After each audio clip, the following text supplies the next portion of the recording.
totally पक्की P है आज भी अंडा वो पाटो ने मैं खाया क्यों नहीं है सही गाल है चलो हाँ चलो भात बंदी पी चलो ठीक है अल्लाह खैर करे है मतलब वो गर्म चले लहा के ने ना बाद सटी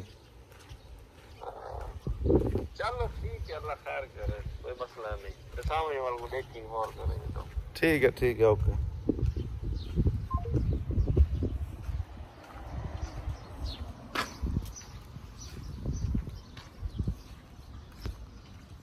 और संगत क्या हाल है ठीक हो खैर है तबीयत है ठीक है फर्स्ट क्लास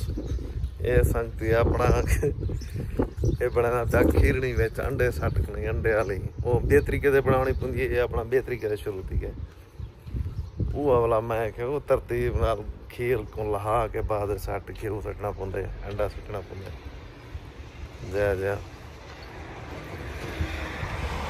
वाला पीछे हाल तो अपने हिसाब का बनाए लेकिन वाला ये कर रखे सी भर के वो अंडा पक गए विच